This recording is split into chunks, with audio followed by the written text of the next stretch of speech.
الله الرحمن الرحيم يا علي يا عظيم يا غفور يا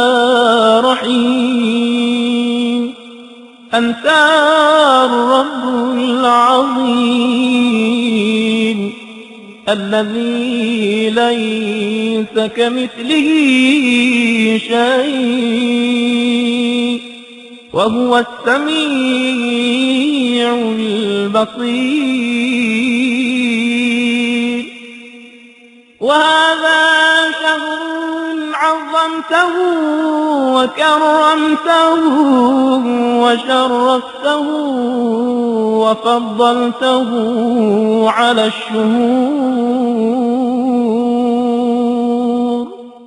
وهو الشهر الذي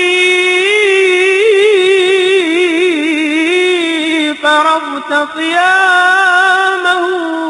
عليه وهو شهر رمضان الذي أنزلت فيه القرآن هدى للناس وبينات من الهدى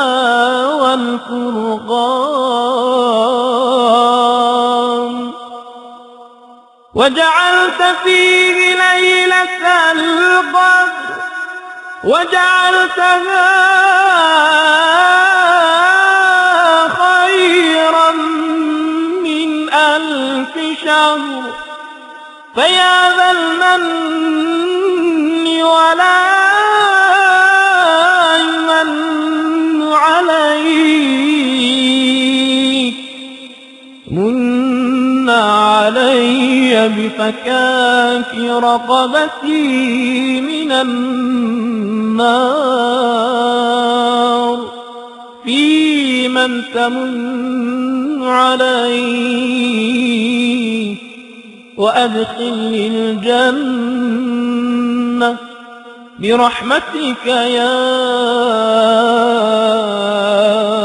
أرحم الراحمين.